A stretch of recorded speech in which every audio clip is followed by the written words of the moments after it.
Hello everyone, and welcome back to The Pulse. I am your host Connor Sundet, and on behalf of myself and the team here at Spokane Talks, we are very happy to have you with us. Thank you for tuning in, and we'll be right back after this.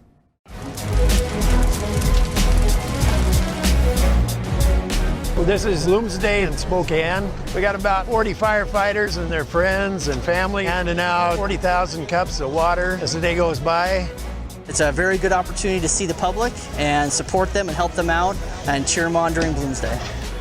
It's one of the best things about Spokane is that we have these major events and the whole community comes together not just to participate, but to volunteer and show that they really care about our city and making our city look great. This type of an event really is emblematic of Spokane because so many people get involved. We have 50,000 people probably running this race. Always has been a very huge event. Right now we're at the corner of Broadway and Nettleton. It's the last water station before the finish, so people are pretty much dehydrated by the time they get to us. They really need our water. The water stations are a vital part, especially on warm days like today. It's real important that we have the volunteers to help with that. Without the volunteers, Looms Day wouldn't exist. All up and down the course, there are people that are involved in this celebration. It really is a celebration of what Spokane's all about.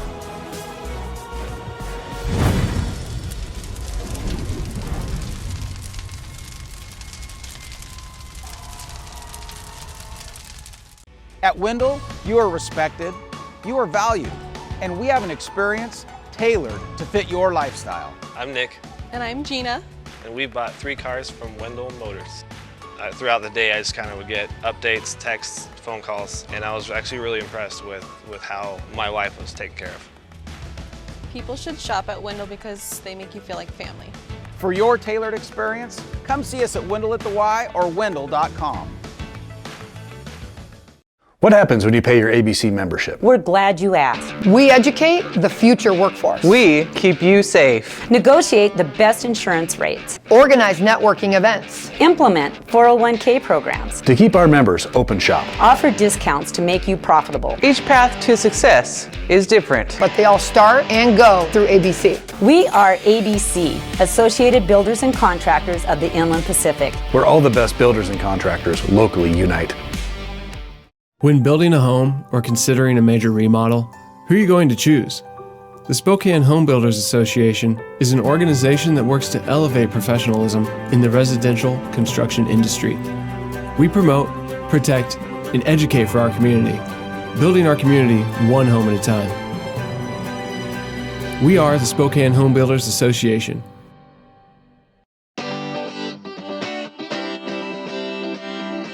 What's up, Spokane?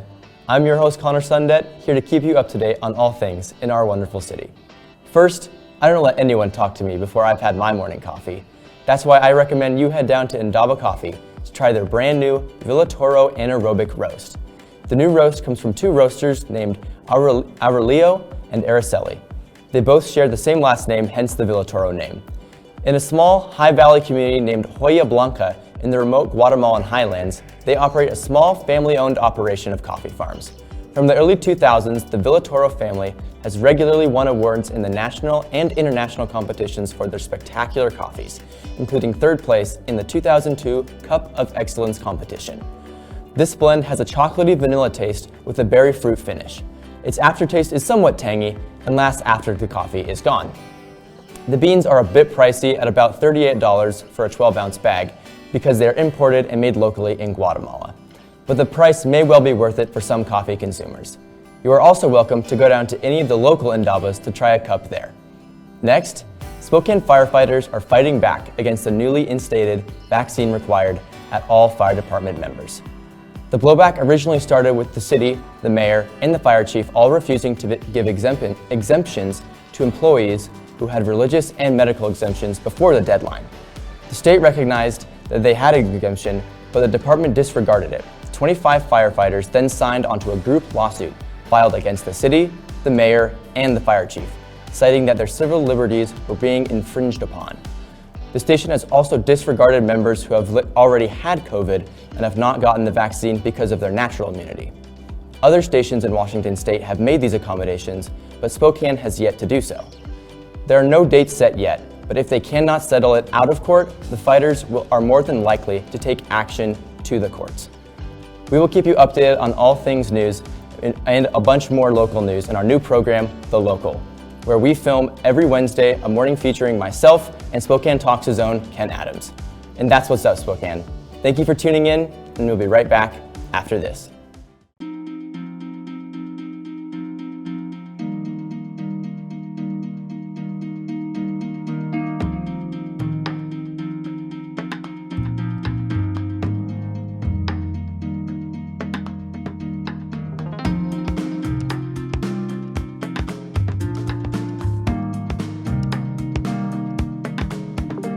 Contact us today to learn how PowerView automation makes everyday living effortless. Why are housing prices going up so fast in the Spokane area? Hello, I'm Darren Watkins with the Spokane Association of Realtors. It's a simple case of supply and demand. Since 2010, we have seen the number of available homes on the market fall dramatically, from 2,348 in January of 2010 to only 164 per month in 2021. That's a 94% reduction in our housing supply. The result? Housing prices began to climb rapidly in 2015, with a median home price in Spokane County of $179,000. That same home today would cost you $380,000. That is, if you can even find a home to buy. For the last, I'd say at least 10 to 15 years, I think we've been underbuilding. We've seen this crisis coming, and nothing's being done to fix it. There are no homes to purchase. When there is a home that comes up that buyers like, you're up against 20 plus other buyers who are making an offer on the same house. Adding to the crisis, thousands of families are fleeing major West Coast cities such as Seattle, Portland, and Los Angeles. Among the top destinations, Spokane, Washington. When you talk about an out-of-town buyer, they've sold that home in a coastal market, let's say, a Seattle, Portland, San Francisco, LA, take your pick, for $1.5 million, and they come to Spokane and can replace that thing and be in a nicer home for $500,000. When there are 20 plus offers on a property that they feel like they don't have a chance. So now they're having to look at homes far lower than they're even qualified for, because they have to compete with cash deals or something that goes so much further over the list price, and it's extremely defeating for clients. The answer is clear. We need more homes immediately, especially for entry-level workforce housing. Every day that we wait, those costs are just going to keep going up and up. First, enjoy Klaus's conversation with Gabe Tesh about his racing career. Check it out. Well, good morning and welcome to The Car Guy. I'm your host, Klaus Kindor, and I'm here again with Gabe Tesh. Good morning, Gabe. How's it going? Good, man. How are you? I am living the dream. You always do, pal. You always do. Gabe is a aspiring young race car driver here in Spokane who has done quite well. In fact, we've had you on the show a couple of times. Yeah, this is actually my third time. It's your third time. So we want to talk about how you did this year. And if I understand correctly, I think I do, you won 3 or 4 championships this year? So this year I won tag senior championship, regional level. And then I got third in a 206 championship, and then I got second in a national level championship. Awesome.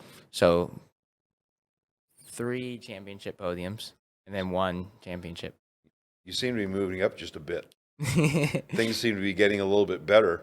Yeah. Are you getting faster, or what's changed? What's changing over the last couple of years? What's different? Well, honestly, this season was my best. We were on the podium like every weekend. I mean, we were always fighting for top spot. And this winter, I went to a mindset coach. And this guy, his name is Jacques Delar. And he's well known in the racing industry, isn't he? Yes, he's actually in the Motorsports Hall of Fame. And he was actually Ayrton Senna's mind coach, which is my racing hero. Wow. So I was like, okay, I got to meet this guy and I got to sign up for this. So we did it and we went for the program. And ever since that, I like tell my dad that I've gained like 2 seconds just by always having the right mindset. And that was a super big deal in my racing career because mindset is everything before hopping into a fast race car. Tell us how your coaching or your coach, tell us about this mindset. What changed? What develops within you from his coaching that makes you even quicker and even better and perhaps more confident? Is that a good word? Yeah, I mean, definitely confidence. I built up a lot of that over this mind coaching. You know, he has a saying, think like a champion. So honestly, it's kind of thinking, I mean, not having the ego, but thinking that, you know, you can believe in yourself, like believing in your talent that you can be in the front. Also, not worrying about results or not letting that get to you and just focusing on the right thing at the right time, which is making perfect laps, perfect apex and perfect braking, perfect throttle, and then just doing that will the results will come to you. And it's also just knowing what you can control and what you can't control. And I've noticed that, you know, the couple times that I went out to the local track and watched you race, it's the difference between this year and last year in your speed, particularly exit speed, is really, really noticeable. Yeah. And there's also a difference in your entrance speed. You seem to be carrying the brakes a little bit later. In fact, a whole lot later. There should be a bumper sticker on the back of your go-kart that says, accelerate until you see God, then brake. Yeah, right? I know, definitely. That's a good one. I'm going to get that made. There you go. There you go. But I've noticed a big difference in your driving. It's really, it's not that you've necessarily become any more aggressive. I think you've just become a little bit more assertive. Mhm. There's a big difference between the two. But there's a noticeable difference in your speed. That's awesome. Yeah, and that's definitely just like it goes back to the mindset coaching. It's just focusing on the right thing at the right time because you get wrapped in the results, then you're not focusing on what you're supposed to be doing on track. On what's right ahead of you. Or Yeah. right in front of you, so to speak. It's just bringing that like right amount of intensity, but also calmness, and that has definitely grown me as a driver a lot. Yeah. Yeah. Do you find yourself,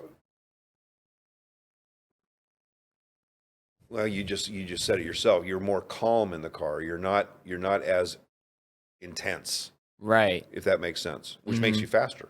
Mm-hmm. Right? Yeah, there's this my mind coach has this he has this like dial. It's kind of like a RPM dial, like on the car, and it's about bringing the right amount of intensity, but also on the other dial bringing the right amount of calmness and balancing that out so you're calm but you're intense and focused. And once you find that sweet spot before hopping into any kind of vehicle, go-kart or car, then you know you're in like the perfect mindset and you can get the job done. Yeah, I notice a lot of race car drivers. In fact, if you get into the upper echelons of racing IndyCar and Formula One and maybe even a little NASCAR.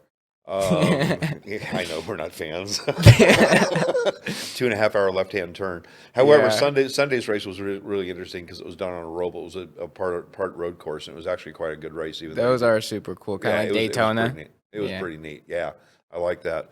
But you see the really good drivers, they have a routine that they go through before they even climb in the car. And every weekend it seems to be about the same routine. Do you do the same thing? Yeah, I mean, I have definitely a routine that I've stick to. I have this thing called my ACT model, and it's these words that describe me when I'm at my best.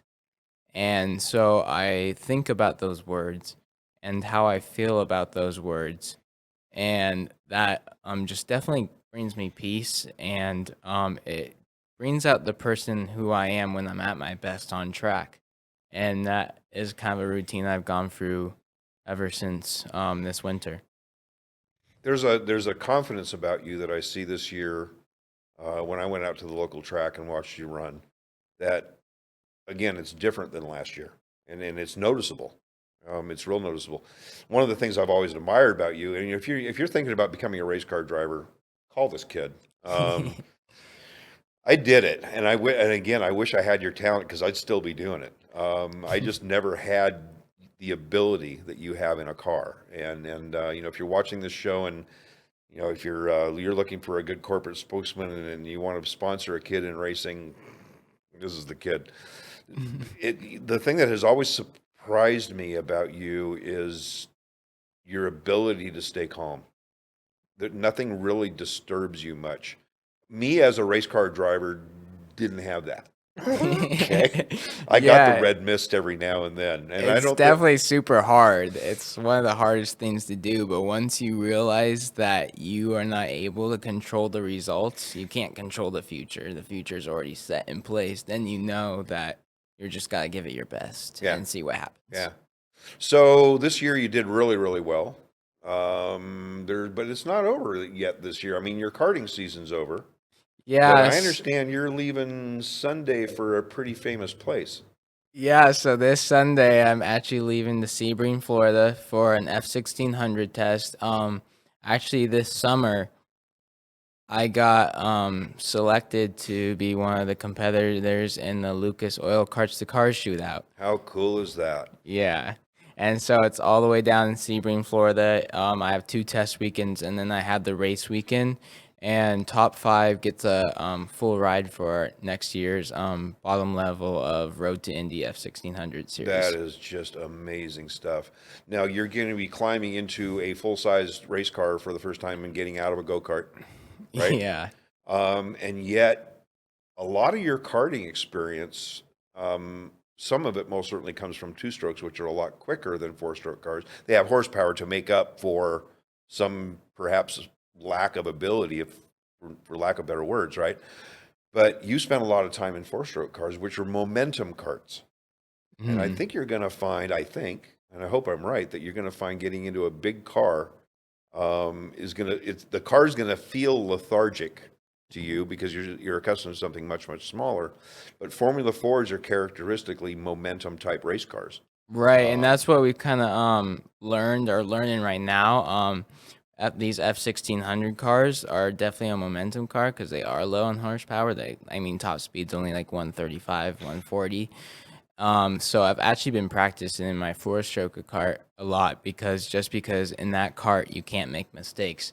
And going in this car, I know you can't make mistakes because it is low horsepower. So that's definitely a big thing to practice is little mistakes and momentum, which is huge. And we've learned that, hopping into a car, it's going to be slower, and especially this slow car, it's going to be all about momentum. Yeah. It's all about being smooth, about not losing momentum, is the deal, really, right? Because if you have to get on the brakes or you have to get off the throttle, it's hard to make that time back up. Right. And it's something I've never experienced. Well, maybe I have. I've driven some pretty slow cars, but you always want more. You always want more horsepower. Exactly. What are your apprehensions going into this weekend? Have you been to Sebring? Have you practiced? Do you have a program on your sim for Sebring? Yeah, actually on the racing simulator they have Sebring, and they have a car that's pretty close to the F1600 car. So I've been practicing a lot actually. Like I'll spend 3 hours on the sim sometimes a day.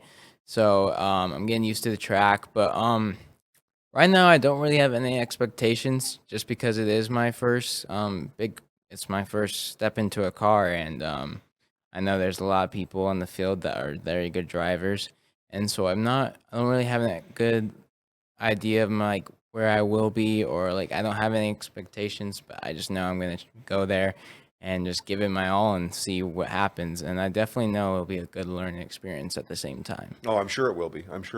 So your weekend, this weekend, is kind of something that you're doing on your own, that you and your dad have put together, or is this something that is in combination with this invite that you got from this? It's it connects to the Lucas Oil invite. So I'll be with the Lucas Oil series, with the team and everything, the people that run it, and I'll be training with them. And I bet there's going to be probably a lot of the same drivers that I got invited to. So it all connects. But we kind of put this together. It wasn't like a have to kind of thing. It was just important for me to get testing before the big event. Well, it makes all kinds of sense. You've never been to this racetrack. right? Yeah. The only thing you can experience is what you're able to get on your simulator. So I've always found that a sim and being on a sim and being on a racetrack are kind of different things. Right, definitely. They're close, but until you're really on the racetrack, on the asphalt, and you understand the idiosyncrasies of that particular track, you really don't feel it as much as you would in your simulator. I think you're going to do great. In fact, I was talking to a buddy of mine this morning, who I was talking to, ran Chip Ganassi's teams for a number of years. Max's comments were there's going to be a lot of people looking at you. Yeah. That's exactly what he told me this morning when I told him you were going to Sebring. So I think it's a hell of an opportunity for you. I really, really do. I got a good fuzzy feeling about this weekend. I'm looking forward to seeing how well you do. This is cool. Gabe is an extraordinarily gifted young man. And I say that from more than just a couple of years of racing experience. I hope you do extraordinarily well. I hope you break records. Thank you so much. I hope you embarrass people badly. I really, really, truly do. And if you're a company here in Spokane and you're doing pretty well and you want to get some exposure, I would strongly suggest you sit down with this young man and think about throwing a couple dollars his way and get him some sponsorship money. Racing is terribly expensive. It's terribly expensive. Yeah, Far that's more such than a it was. big part. Oh, so much more than it was when I was competing. I really wish you the best of luck, and go get them. Yeah, thank you so much. My pleasure. Thanks for being on the show today. Yeah, I always have a blast on this show. Good deal. Good deal. Thanks, mate. Thank you. The economy is getting stronger, banks are lending again, and interest rates are at historic lows. Now is a great time to buy your dream home. The caring and knowledgeable professionals at Homes for You have been helping people just like you for over 20 years. They take the time to listen to what you want and will help you find just the right home in Washington or Idaho.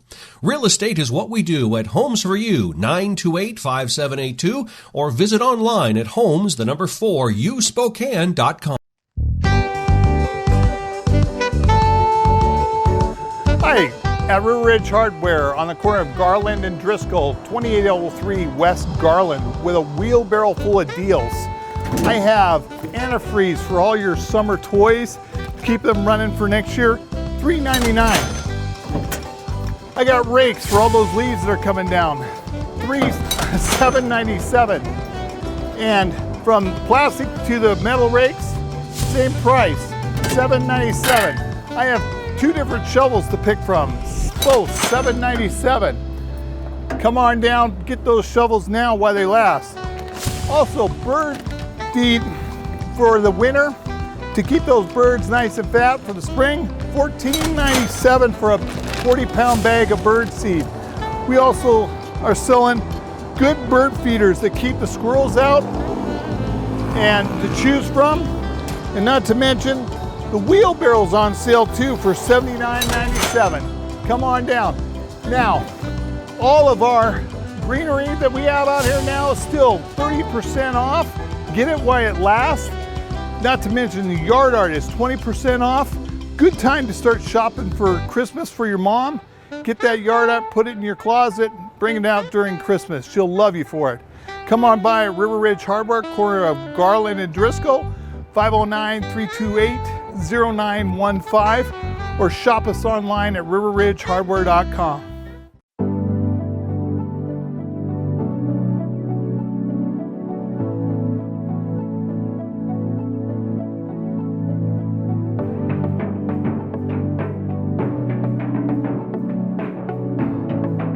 The world has changed a lot in 50 years, and Kimley Haygood has changed with it.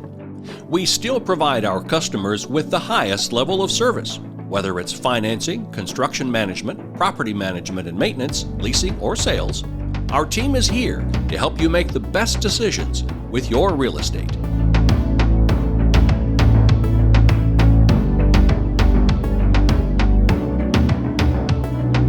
Weather in the inland Northwest can wear you down.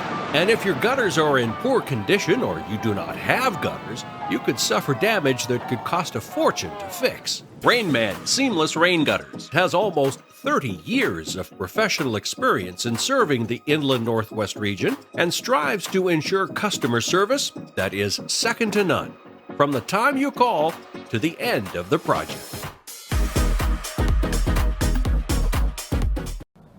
Now, watch some of the best moments from the Spokane Philanthropy Awards that we live streamed last Tuesday. Each clip highlights one of the community members doing their part to make a difference in their own way. Enjoy. Yeah, I did. I'm honored to sit next to you, buddy. Oh, stop it. Don, Dry Fly made a lot of headlines these past 2 years, especially regarding Spokanitizer. What led you to create it? We saw a need. Simple. And we had the capability of doing it, so we did it. And it was the greatest non-decision we ever made. We just did it. I love it. That's awesome. We know that many small businesses have struggled over the pandemic. What advice can you offer other small businesses when it all feels like too much to keep moving forward? I'm probably not a good person to talk about that because in the middle of this whole thing, we just built a $4 million new building that we're in. So we just, and that was a function, the plan was in place. And I got to tell you, at the end of the day, it actually has worked out okay. Meaning that from a construction standpoint, we were able to get things done that might not have happened in a more timely basis. So I'm probably not a good judge of that because we did what was exactly contrary to what we should have done, quite frankly, which is probably pull back and be conservative. And that's pretty much not in our DNA. Wow. Okay, that's awesome. From my understanding, this is the second time that Dry Fly has won in this category. Why do you think it's important to continue to give back to the community? I think it's our responsibility as a small business to give back. I mean, I just think it's part of the equation. So we try to be, Spokanitizer is probably a good example. That was a super cheesy word that we came up after many, many beers. I love it. What were some of the other ones? Yeah, no, I don't even remember. I'm getting old.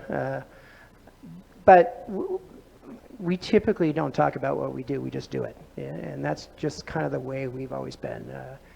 Dry Fly does stuff. We don't self-promote very well, quite frankly. Do you have words of wisdom to offer for other small businesses that are looking to give back to the Spokane community? I just think it's part of who you are. It's part of the plan. And you have to make it be part of who you are. You have to make it be a part of how you operate and part of your whole existence. And if you don't, then it can be kind of fakey at sometimes. But I love the fact that this community can do amazing things, and it's why we're all here. It's why we love Spokane. That's awesome. Thank you for spending a couple minutes up here and thank not running off. I appreciate it. I'll take the mic from you.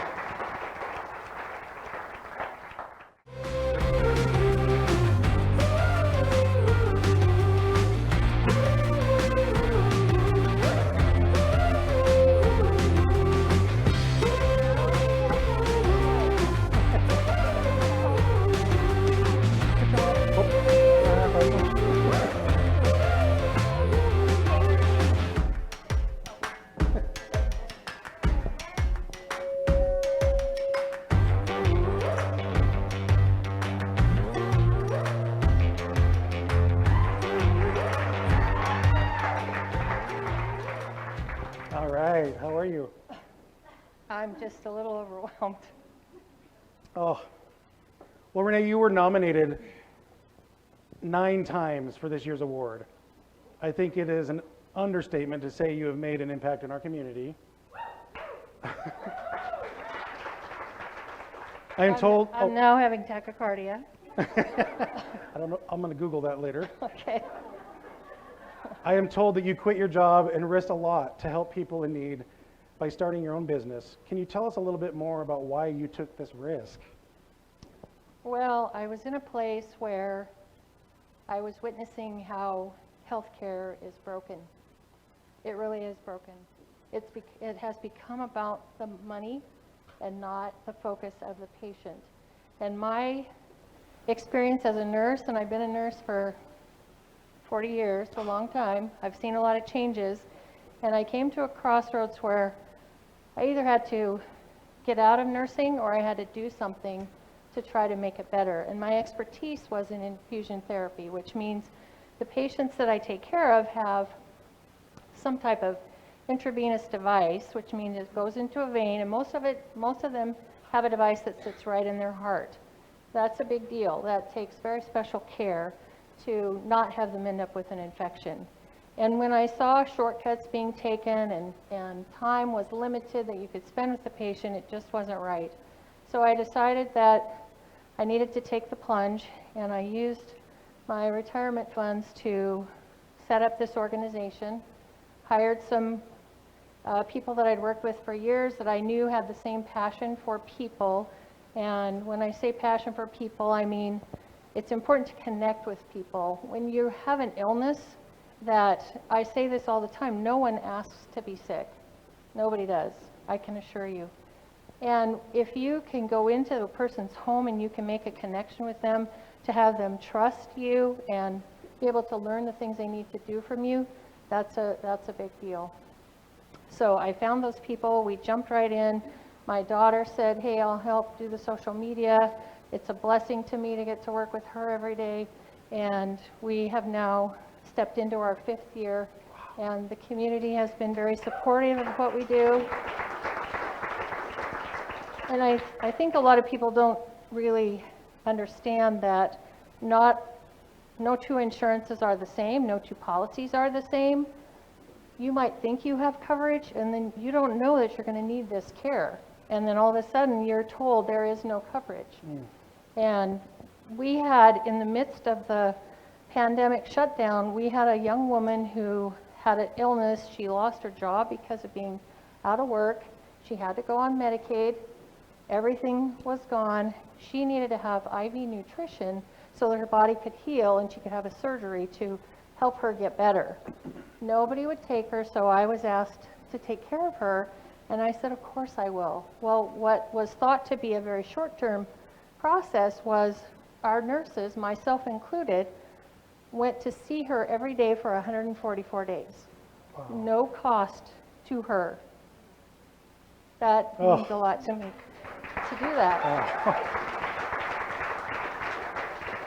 So when so many frontline workers, such as nurses, are experiencing hopelessness right now, what advice would you like to give them? Nursing is a wonderful thing to do if you don't lose track of why you went into it to start with. And it saddens me to hear of nurses being burned out and leaving the profession. I want to inspire the young people, and you don't even have to be young to go to school. You can start anytime if you have that drive in your heart to care for other people completely. Connect with them. You know what we do, it's not just about the one patient, it's about their entire family. And people laugh at me sometimes because I'll say, it's about the pets. The pets are part of it even, you know, because pets are very intuitive and you have to pay attention to the whole thing. If viewers would like to make an impact, how can they best support your work? Well, we have a website where we would love to accept donations anytime, day or night. So the website address, what's that? It's allheartinfusion.org. We have a virtual auction that is actually going on right now that we would love to have you go and check out some really awesome things that we have going on. We were going to be having an in-person event, but obviously we had to cancel that. So we're hoping to still do that in February. And you know, we have a Facebook page. We'd love to have you follow us and see what we're doing. We share stories about the patients and the different things that we're able to do and help them do. We would be so excited and grateful to have any support. Well, thank you so much. You've inspired so many people.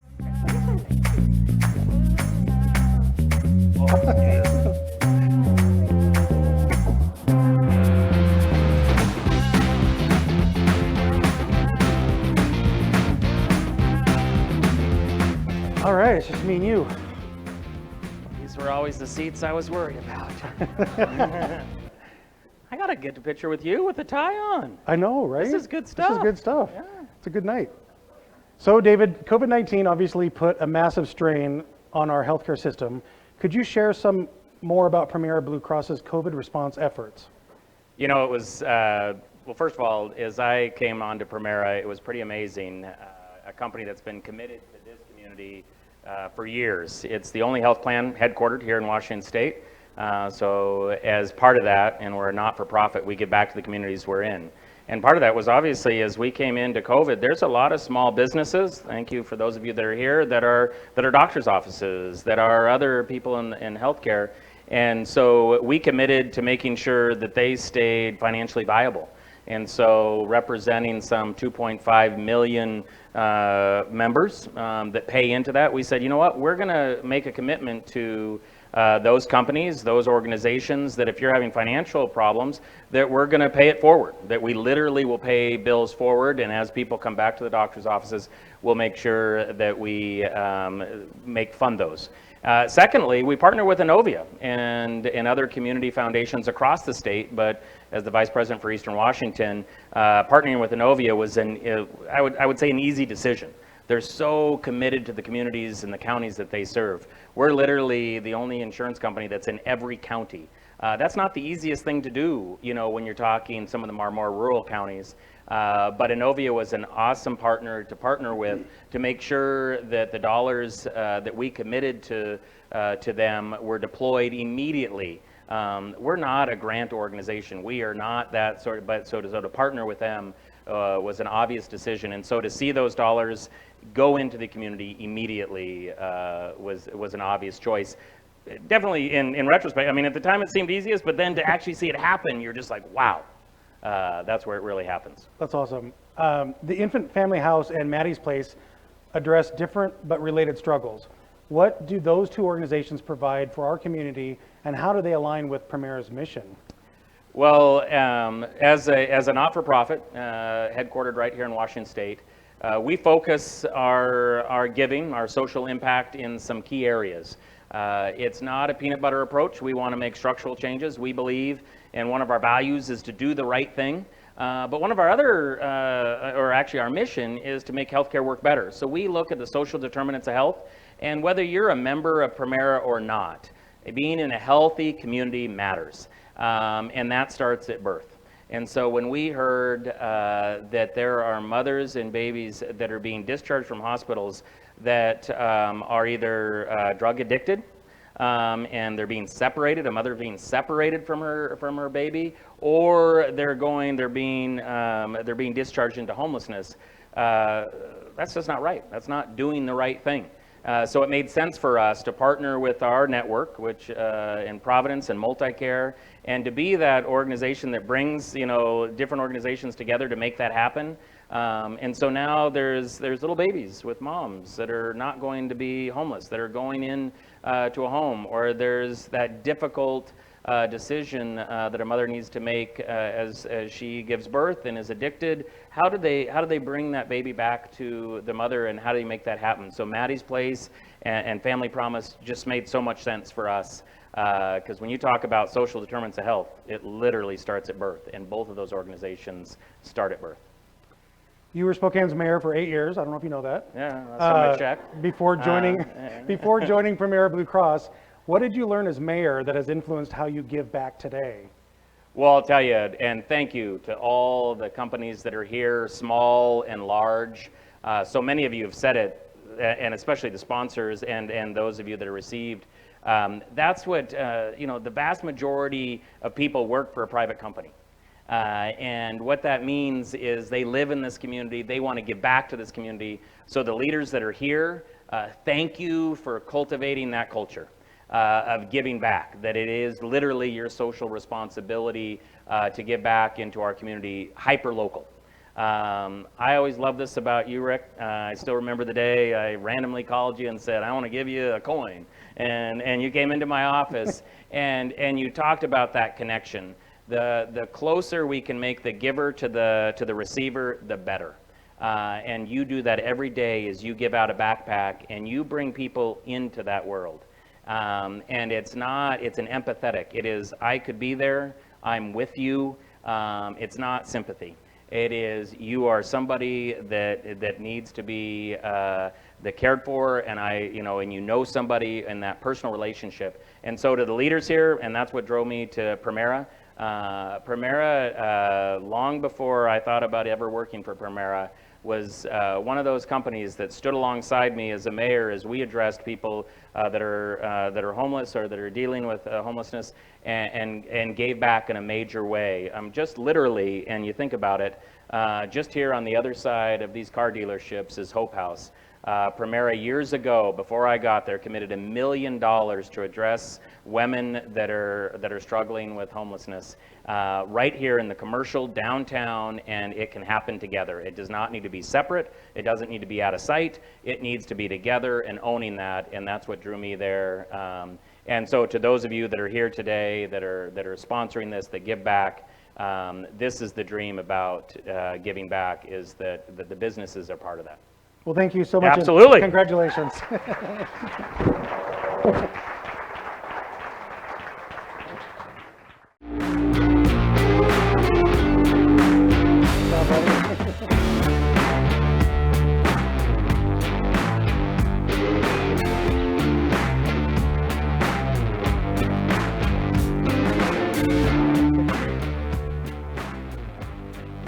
Thank you. Chef Chad White, you are a pretty busy guy. How do you find the time to give back? Honestly, if it wasn't for my absolutely incredibly dedicated team, I would not have a second to give back. My team allows me the opportunity to give in a way that I never thought I'd be able to do. How big is your team? It's not very big. I think we have about 45 people on staff. At the beginning of the pandemic, we had about 80. Wow. So it's been a pretty wild year, but it's been good. Cool. What does philanthropy mean to you? Gosh, you know, so many different things. Spokane is home for me. And I gave back a lot when I lived in San Diego. But I had never felt so close and connected to what I was supporting as I did when I moved back to Spokane. A lot of people who have presented tonight touched on this. We're an arm's reach away from the people that we can affect in a very positive way. And for me, being as close to that as possible keeps me grounded at any minute, any times in our lives, especially as we've seen in the last 19 months. We could be in the same spot of the place, the same spot that we're helping people try to get out of. Right. So for me, it's never forgetting that I'm not human. I love what you do. One time I was in Riverfront Park, and he comes flying by on a bicycle. He's handing out crab legs. Is that what it was? Free lobster rolls. Lobster rolls. I just love, like, you just pop up here and there. It's just so awesome. This has been a very impactful year for the service industry workers. What would you like to share with other chefs and restaurant workers that helps keep you going every day? It is, you know, over and over, it's the community. This community is so great. I went through a moment where your organization helped me out right before I opened Zona Blanca. We were broken into and robbed of all of our alcohol, like 4 days before we were open, and in 24 hours you guys raised enough money to replace it. I didn't even feel that worthy of receiving that. I know you that guys was did hard it for you. anyways. Yeah, You know what I mean? You did it anyways, and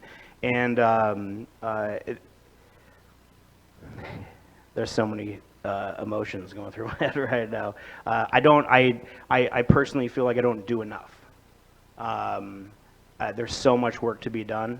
All of our restaurants have really struggled. A lot of people in our community outside of the hospitality industry, which I also, I give back to a lot of children. Children is a big thing for me, helping people who cannot help themselves, that have not made mistakes, and even the people who have made mistakes. But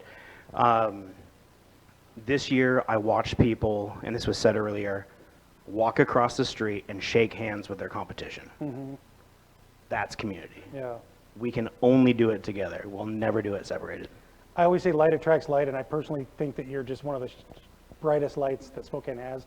I know that you are kind of hard on yourself, but I want you to know that you're one of those people that when you enter a room, it's like, oh, Chad's here. It's just a happy feeling. So I don't know where you get that, but thank you for having that. Thank you. Grandma. Grandma did it. Thank you, Grandma. Right? He's just like, look at him, his smile. Do you have any current projects or causes you'd like to share with the viewers tonight? Something that we're working on right now. We've been working with Lucky Leaf Cannabis Shop. Both of our families have been devastated with the loss of life due to cancer, and something that we're working on. And it's not been easy. There's been a lot of rocky roads trying to figure out how to do this properly. But we want to do a concept called Shuck Cancer, which would be a concept wrapped around inviting other top chefs from around the country and well-known local celebrities to come and shuck for an hour to raise money to support the families that have been devastated by cancer. Is that hard labor? Is what's shucking? I haven't done it. Well, if you're not careful, you could put an oyster knife through your hand. Oh, all right. But we would make sure to take all the right precautions. But no, I mean, it's just a really fun event. I had done something like this in San Diego for women dealing with domestic abuse with a restaurant chain, and the owners are actually from Spokane, Consortium Restaurant Group, and they would do an event every year where they would invite multiple chefs out to shuck oysters, and then they would give 100% of the oyster proceeds to that organization. I think that we can do that same thing here. It would be exciting, it'd be fun, and what's better than having fun and giving back? Man, you're awesome. Thank you so much. Congratulations, buddy.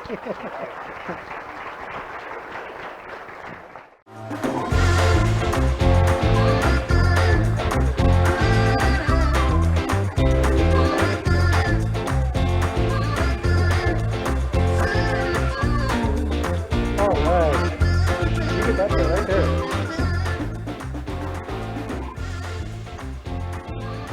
How are you? Good. Are you still nervous? I'm really nervous, and I've been up here for almost an hour.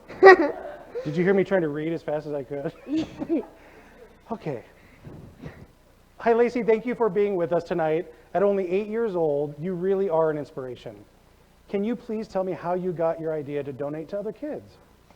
On my 6th birthday, I decided I didn't need any more presents. I wanted to donate to a charity. That was the same on my 7th, and then on the radio I heard about someone named Peyton. She was making crayons and then selling them to get money for homeless shelters. Oh wow. And I decided I could do something like that. Oh my gosh. So I decided to do a lemonade stand, and then I did a foster care project. Then I just did a foster care project. That's awesome. Yes. Did you make the lemonade, or did Mom make it? It was a while ago. It's okay. I hear you spend a lot of time with Heal Spokane. Why is that organization so important to you? Sather, you know Sather. Yes. You help him like pick up garbage and stuff like that? That's awesome. Yeah. Do you like helping your community like that? Yeah. Oh, that is so awesome. When I was your age, I only played video games. I didn't do the stuff that you do. So. I don't like video games. Really? No. Oh my gosh. You are going to go places. So this is a real kind of an easy question, but it's kind of a big question. Why do you like to give back? Like, because it makes me feel happy, and I want people in the world to be happy. Oh my gosh. That might be the best answer I've ever heard. If you could let other kids your age know one thing about volunteering, what would it be? That you should always like remember what you're doing and also know the thing you're doing. So don't just do it for that moment, but remember what you're doing. Because that will help you later, right? Oh my God, I can't wait to see what you do with your life. What do you want to be? Chemical engineer. Okay, wow. Check, please. I'm done. I'm out of here. Well, you did awesome. Thank you for being nervous with me. I can't wait to see you you're not going anywhere, right? You're staying in Spokane. Yes. So you're going to continue to do great things for foster kids every year? Oh, that's awesome. Thank you so much. Thank you. What? You haven't been to the library lately? Stop in today and see that the library is more than books. Spokane County Library District facilities feature on-site technology, including Wi-Fi, computers, and printers, as well as free use of meeting rooms. The Library District offers events and programs for all ages, from story times to career development and employer classes to Social Security workshops. Our staff is well trained and happy to help. Find out more about your library at scld.org. I was selling drugs. I was in and out of prisons. I didn't know how to read or write. I couldn't even read the sign at UGM that said, "Hope starts here." Union Gospel Mission taught me to trust people. I have a job. I'm learning to read. I never thought that I would find a community that would support me like UGM does. I am so grateful to God. Real change is possible. Union Gospel Mission. Starting a digging project? Before you reach for the shovel, you must click callbeforeyoudig.org, alerting your local utility companies to come out and mark any lines they have near your dig site. Protect our buried utilities and click callbeforeyoudig.org. Next, enjoy Kent's conversation with Denny Carman, founder of the art group M.A.D Co Lab.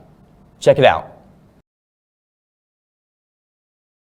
Well, welcome to the Pulse program. Today, it's all about art, which kind of keeps me out of the game. I'm one who, with a number 2 pencil and that, what's the paper you put over stuff to trace things? Like tracing paper. Yeah, like tracing paper. I fail at that. But we'll talk. But we'll talk with some people here shortly who exceed in that and other art forms here in Spokane right after this.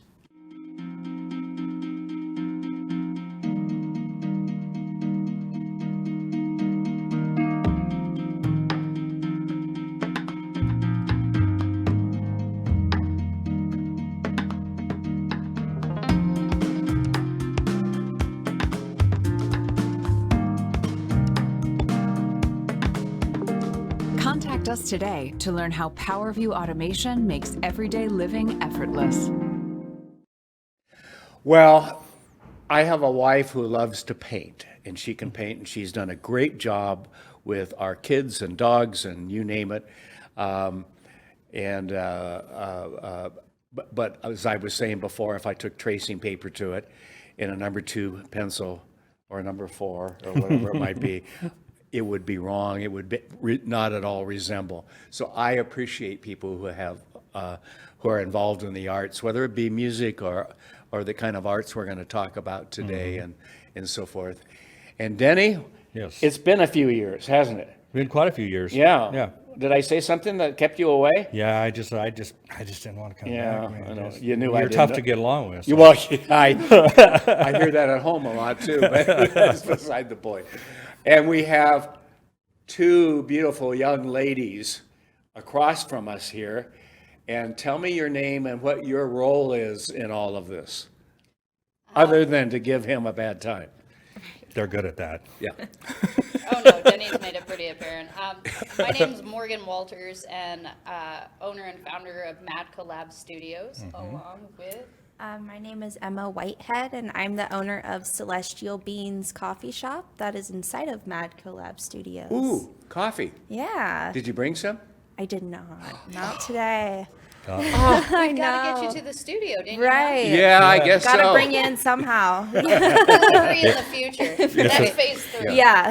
Well, it's you coming. guys, I know enough to be dangerous, so I'm going to have you tell the story that you really started out to do something last fall, and you opened a facility this last May or something. May. But explain what it is and what it's doing, because I think this is, from what I know, the little I know, I think it's a great opportunity for us here in Spokane. Oh, it is. And it's like I said, Morgan's the founder. They found the location, and her and Anthony built it, as far as I'm concerned. So she can tell you more. The project started off the cuff. We had no plans to do it whatsoever. And Denny, of all people, ended up showing us a building, and one thing leads to another, as it typically does with Denny, or Art Dad, as he's called throughout Spokane. But he showed us this building, and it kind of got the ball starting that like artists needed a spot. And Yes. we primarily dealt with like vendor events and things like that. And between the vendor events and the galleries, there wasn't much for the in-between artists, the blue-collar artists, things Yeah. like that. So a lot of the older generations, they have their own studios, and it's all well and good. But a lot of the artists that I was familiar with were working out of their dining room tables, their spare rooms. So And there's no interaction that way. No, not There's at all. No, they're no all sitting one at to home. come over and say, that's great, but what if? I hadn't thought of that. Right, right. You And know? so we started out doing things at the flour mill. We ran vendor events there. And it was such a small crew that everybody got to talk around each other and say, like, oh, I really like your setup. How did you do this? Where did you get this done? And we all kind of became a team. And so that was the basis for M.A.D. And then when we found the building, we've got like a 900 square foot room that's a collaborative workspace, and we have events and everything else. And it's introduced us to a lot of really fun people, including Emma. I was not familiar with Emma before this whole thing started, and she's part of the family now. But the total square foot of the whole thing is We've got 6,000 square feet currently. Yeah, that's what she. But you're using 900. Using it all. We've got the 824 square foot ceramic studio. Okay. The lobby gallery space. Okay. Celestial Beans coffee shop. The 900 square foot collaborative workspace, which also doubles as a gallery and event area, and then the 1,152 square foot classroom. And we're starting on phase 2 as it stands now. Oh my gosh. Yeah. And phase 2. All in less than a year. It's been a fun, crazy year. Yeah. For those who haven't Sometimes seen that- me that's outside how the it building, happens, there's a though. reason. You know? And phase Yeah. 2 is a recording studio and a Photography photography studio. studio. Oh, good. Yeah. Good. It's going to have everything. We're trying. Plus coffee. Oh, yeah. Yes, yes. yes. Yeah. Yeah, well, they can take the coffee in when they're working in the photo studio and spill it, you know. Well, and she's got food and everything now, so it's kind of like a one-stop shop, and you can do art in the coffee shop. Food and I don't know about it? Oh, right. Yeah. See, Okay, you okay. got to get out of your building more. I see no, how it is. no kidding. No kidding. I think she should be delivering to you, right? Yes. Yeah. That's phase 3. We're on phase 2. That's it, yeah. It's coming. Or maybe phase 2.5. Yeah. Tell me where, I need to picture where this is, okay? Okay, our space is in the old trolley barn building. That's 3038 East Trent Ave. And we're in the back parallel with the train track. So if you take Trent Road, which is behind the salvage yard sort of area, it'll take you to this door in back that's covered with Sam White art towers and a few murals by Gotti and Sam and all of these things. But you'll see M.A.D. And it's a hidden gem back there. You go through a door, you come up the stairs, you wouldn't believe where you're at. Really? Yes. And they've kept everything, the brick walls, everything. Oh, yes. Just the same. Industrial elegance. Yeah. Okay, okay. Off Trent, but what's the north-south street near that? That's right So off of Freya. it's in between Freya? Napa and Freya. Okay. Yeah. Okay. So you're out in the valley a bit. It is this odd gray area. We are just on the edge of Spokane and just on the edge of the valley. We are right. So you can claim whatever depending on who you're talking to. We're really trying to become like a hub for all these different art groups and stuff. With us being so centralized, if anybody wanted to meet at the space or, hold classes, hold events, anything like that. The natural question that comes up to me, and you've covered a little bit of it, but what's the true advantage of being in space, even when some of the disciplines are different? When you've got ceramics in one and maybe oil or water painting over here and so forth. But what advantage does that really bring? I mean, I dabbled in art a bit. My background's in criminal justice, so Yeah. So watch it. Yeah, until meeting Denny. You weren't the person that did the picture, did you?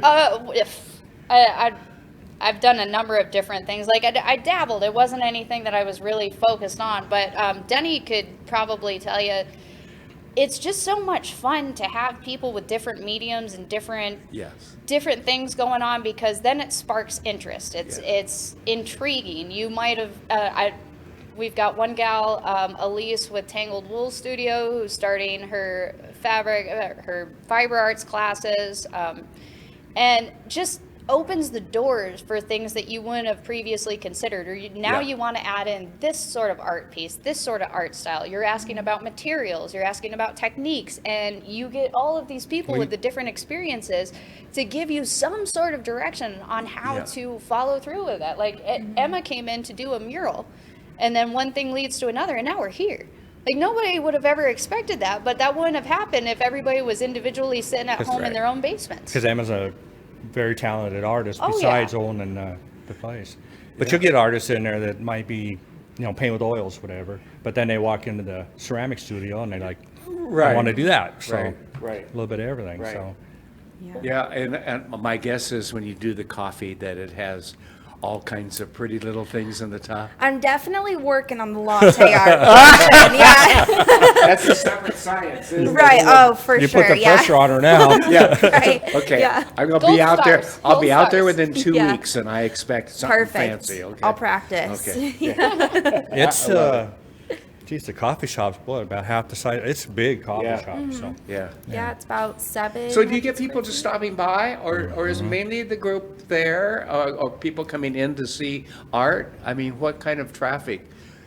It's definitely, I would say like half and half. Like we get a fair amount of people for sure coming in for the art and saying like, we saw you guys in an article, like want to come and check it out. And sometimes they'll see like from my social media pages, they'll see that, because I'll post things about M.A.D Co as well. And so they see that we're connected, and so they come and check out the coffee shop. Then it also ends up. How could we have done art. a lot of these things today without social media? Oh, when so you think about it, right? Social media is a whole different game in Isn't itself. it? Oh It really is. And Emma severely helps out with that, and I've talked to a number of different artists. Like, it's not how it was, and while on the topic, like a lot of artists back in the day, they would hope that the galleries and stuff would do all the promotion for them, but honestly, it's so difficult now with social media. If an artist doesn't have some sort of social media page that we can tag, that we can connect in some way, if they're not saying like they don't exist. It is what it is. It's been quite the change, because I'm 32, and just watching the development from point A to point B to now. I know, I wish I was. Oh no, the 23-year-old over here. Yeah, don't even. Well, all my kids are older than the two of you put together. So, okay, I mean, it's welcome to this world. Right. Yeah. But you're right. When we started Spokane Talks, it was just audio. Then we added cameras. I don't even know if we had cameras when you were in last time when we were downtown. But at first, the question was, well, what TV channel are you on, or what radio station? And we had to explain. Oh, okay, which meant, okay, you don't exist. Today, in the last 2 years, I've only gotten about 2 people who have said, I haven't seen you, but I know of you. Yeah. Okay. We haven't been around like some of the stations in town have been here 50, 60, 65, 70 years. Okay. But where are we? We're on social media.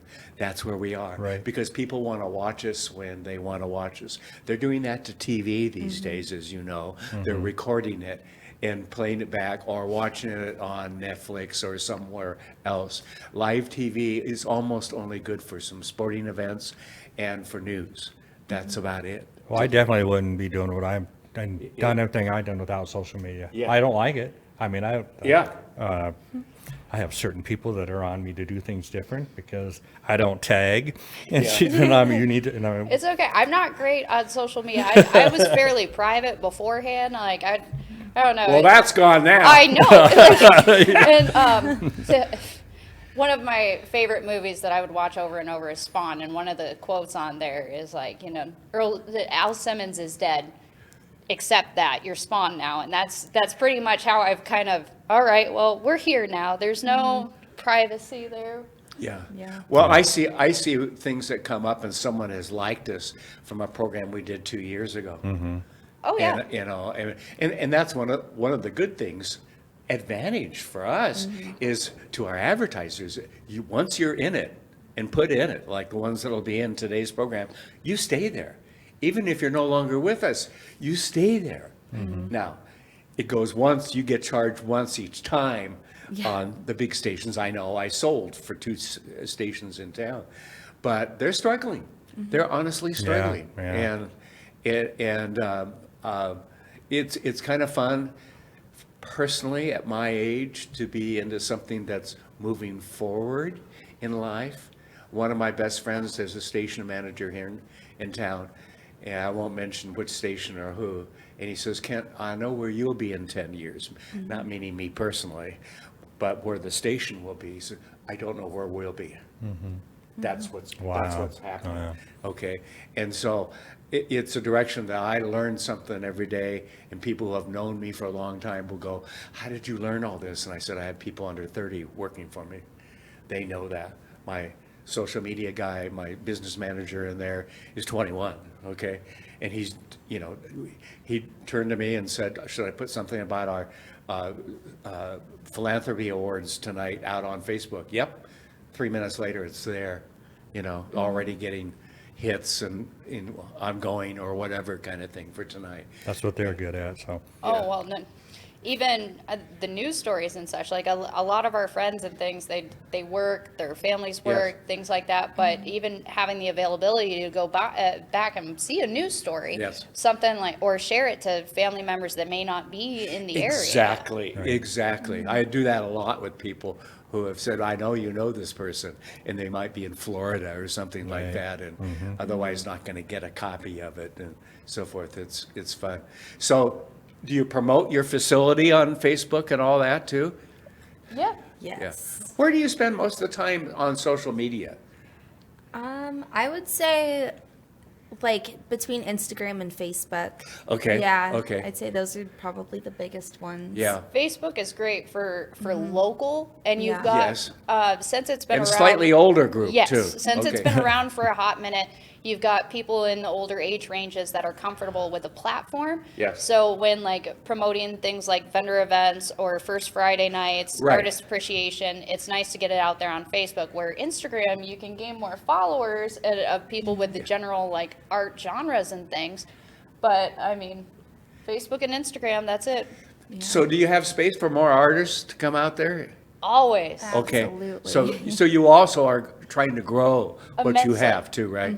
The really cool thing about it is, so we knew several artists that would pay like between $300 to $600 for an art studio space, but they could only work in it for like a couple of days a month with their family and school schedules or whatever happened, just life. Sure. With us, they have a varied option of they can have like $50 for a general membership, and that would give them access to the facility. They can leave their items there if need be. They just pull out a box if they've got stuff there, or they can rent out a drafting table for bigger commissions. And we can also do an hourly basis between 10 and 40 hours. So we try to make it work for everybody. Yeah. And the fact is, what I talked about and asked about earlier, and the ability to kind of come over and say, hey, Denny, what do you think? Well, Ken, you know, that kind of thing where you can get some inspiration. Well, then they have the Artist Appreciation Night. Yeah, that's actually Thursday. That's when. Every Thursday or? So the third Thursday of the month from 4 to 9 p.m. we have Artist Appreciation Night, where we open the facility to artists. They don't have to be members, just artists in general. Oh, okay. And they can bring in pieces that they're working on, or they can take some from the material. We've got the ceramic studio open, so they can try their hand of clay if they want that. But it's just artists getting together to be around other artists, because at the events they kind of like get a little tense and, you know, maybe social anxiety, but knowing that everybody there is an artist in some way, shape, or form, and they can walk around and be like, oh, I really enjoy this. How did you get this technique? And so it's a comfortable We get a lot of artists there that are really, they kind of stick at home and they're really timid because they've had doors shut in their face a lot of times. No, I get that. Yeah, and they come to M.A.D and they're really like the girl the other day, just all tense, but then once they get there, then they see what's happening, they see they're accepted, and it just opens up. And we have a town. Yes, we're a city, we're a county, and we're a metropolitan area, but we still act as a town. We help each other out. And honestly, during the pandemic this last year and so forth, I've never seen more restaurant people work together and other businesses walk down the street to their competitor and say, let me tell you what would work best for you here, you know, and they're talking to their competitor right down the street. Collaboration over competition. We try to work with like the area businesses, the area groups, like however we can get together. Emma's been working with a variety of different companies and getting on them with social media and everything. So it's really, whether it be like Clay Connection, New Moon Gallery, and we're trying to create this whole Plus working with the schools. We're working with all the kids at the schools. Absolutely. I've got to talk about the Clay Connection, because back in high school, I had to take, she's going to go, oh, this will be a doozy. I was the photographer for the annual, okay? Junior year, a photographer, next year, the photo director, or whatever it was called, okay? Moving on up. And I also had a class with the same teacher, Mrs. Boucher. This is in Southern California. I took a ceramics class because I had to have a, credit for An art credit. Art credit, yeah. It's okay. And I can't draw straight lines or anything, okay? And I mentioned the tracing issue. And she passed me on the fact that she didn't want something to happen to me that I might be kicked out of the annual staff because I was good there, but not in the other. I brought ashtrays home to my dad back in the days when everyone smoked and all that, and things like that were never looked like anything but modern art kind of stuff, because that's all I could do, you know. There's nothing wrong with that. But that probably meant a lot to your dad, though.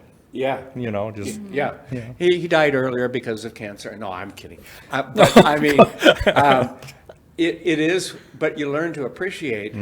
What I learned from that, from not being able to do it very well, is, oh my gosh, the person who just sits down and does that, what their brain must be telling them and what they must be seeing and so forth. You don't want to see inside of our brain sometimes. No. Especially my head. Art, any type of art is an acquired skill. And one of the things that we've got at the facility is this flagstone pathway that was painted by students at Garfield Elementary. And that is the main thoroughfare back to the offices, the restrooms, the ceramic studio, and the whole point of that, is to let artists know that even if you're on the walls there, we all started painting trees and clouds, and it's a thing. So we all start, it's okay. And even with the ceramic artists, we've got 4 different ceramic artists, for example, completely 4 different styles. Wow. My fiance, Anthony, he was a concrete finisher, so his stuff is very, very, very neat, perfect, and heavy. Yes, and heavy. But then Brian, he likes more of the organic shapes, and Mihaela just creates these whole different styles of cups. And Robin, she's got this awesome handmill, this dragon that you need. Anyway, okay, so there's tons of things. So tell me again, on our audience out there, where you are and what days and hours you're open. We are located at 3038 East Trent Ave in the back of the building, parallel with the train tracks, Suite 213. And we are open Tuesday through Saturday, 9 a.m. to 6 p.m. Ooh, okay. We reserve Mondays for meetings, but members are welcome. Right, okay. Is there a fee to get in or anything like that? Not to get in, no. If you want membership, by all means, but feel free, come on or in. take a class or whatever. Or you come up to the coffee shop. Yeah, just go to show the up. coffee shop, Yes. enjoy the time. If you want to grab a coffee and check out the art, we're changing it all the time. Good. Getting ready for the Halloween event on 10/29. That'll be a wow, fun yes. one. Here we Time go. And then travelers. what comes after that? Oh, God. Thanksgiving, Christmas. Oh, yeah. Yeah. Yes. And then we're on the Max Studio Tour. One of the artists, Saranka, who does batik artwork, he's on the Max Studio Tour for December 4th. That'll be a really fun We're one. planning into the spring already. Yeah. Yeah, good. Earth Day Earth Festival. Day Festival. April 22nd. Yeah. Well, now that I know you have coffee out there. Coffee and more. Coffee and more. And more. and a lot of good things going on. Right. I'm going to make it out within 2 weeks. Okay. Perfect. And I'm going to We'll put ask you for on the that. calendar. Okay. Yeah, Okay. I'll make you something. Yes. Yeah. It'll be something. Right, it'll be something. He's going to walk in and have his Mad Lab workout for the day. Oh, okay, so now Yeah. we're going to work on circles and lines, and here's your tracing paper. Right. Yeah. Ladies and gentlemen, thank you for what you're doing, because you may not know it yet, but there are going to be artists that are in school and so forth that see this opportunity for beyond just that class that they're taking and so forth. And we all know what the arts do to the brain and everything else. That explains a lot about me, I know.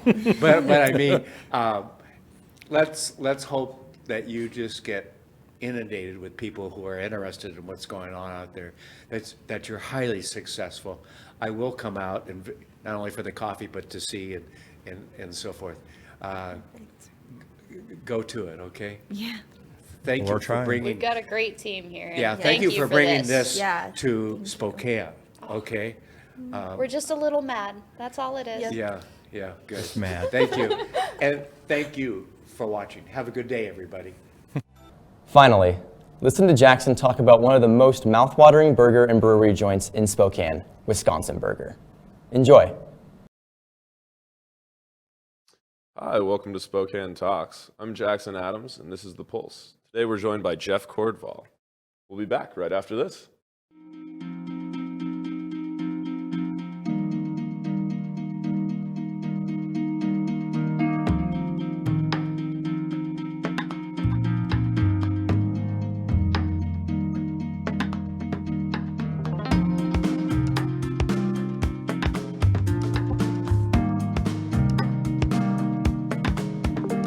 Contact us today to learn how PowerView automation makes everyday living effortless. Hi, welcome back. And today we're joined by Jeff Nordval, the owner of Wisconson Burger. Welcome, Jeff. Thanks for having us. Yeah, absolutely. So first, just tell us a little bit about the restaurant. Well, my wife and I founded Wisconsin Burger in 2014.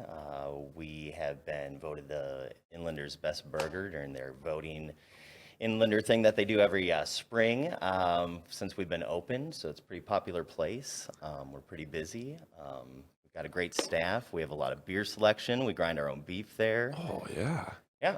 Nice. I've been to the restaurant. It's fantastic. And I got to ask, is the inspiration from Wisconsin?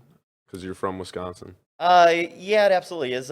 We do butter burgers there, which means that you put butter on the bun and then you put that on the grill, basically. Nice. But yeah, it is inspired by that. We obviously named everything after places that are in Wisconsin or Midwestern anywhere, or sayings that are from the Midwest.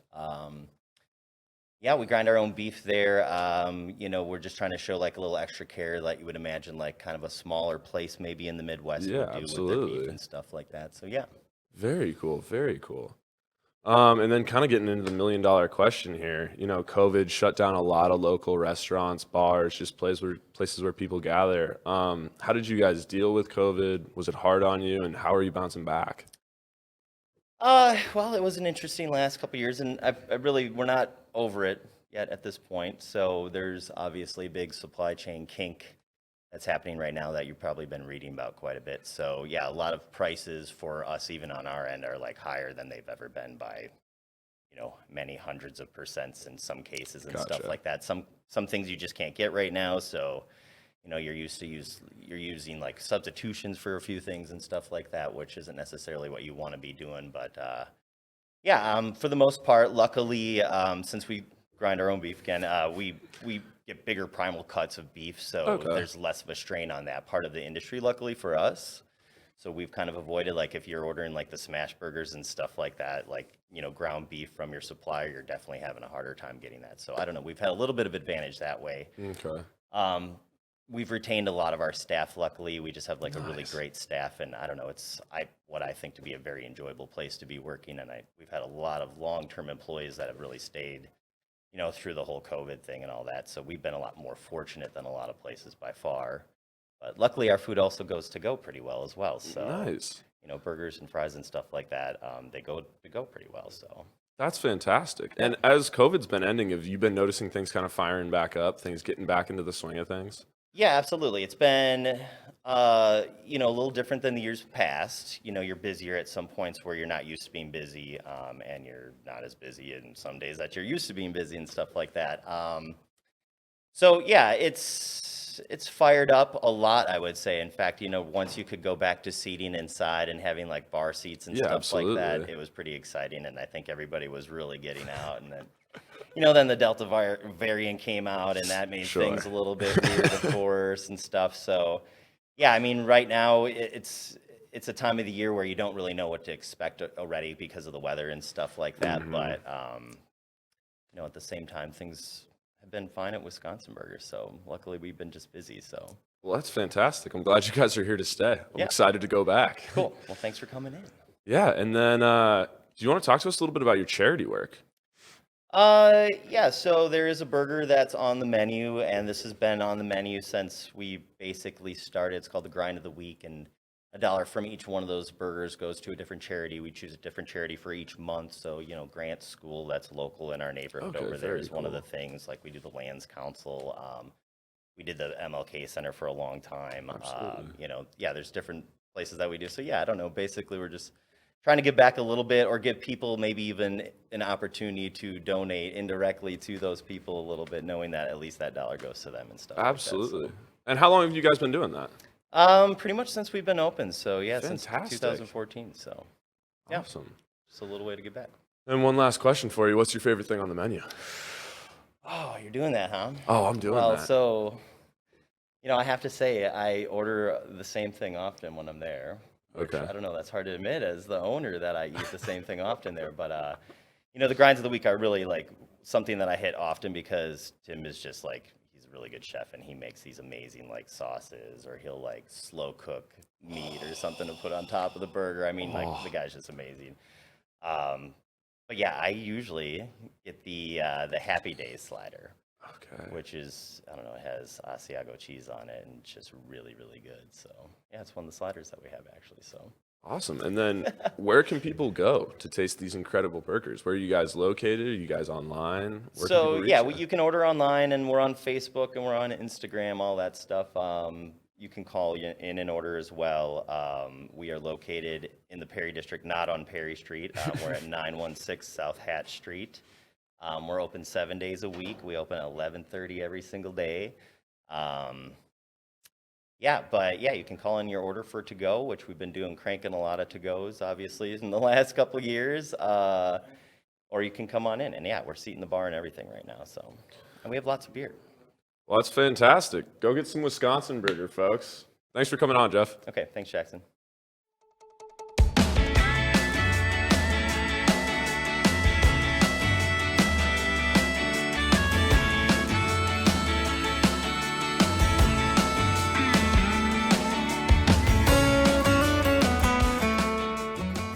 Hi, this is Larry Myers. Normally at River Ridge Hardware, here at Peters Hardware, where I've been blessed to be able to buy it. Initially started in 1934 by Bill Peters, and I was blessed to be able to purchase that from the Peters family. Peters Hardware is located at 12118 East Sprague, enter off of Pines and First. We have all the quality home products that you need, including quality paint now, where we can match any color that you want. We're here for you for all your home needs. Come on by to Peters Hardware in Spokane Valley.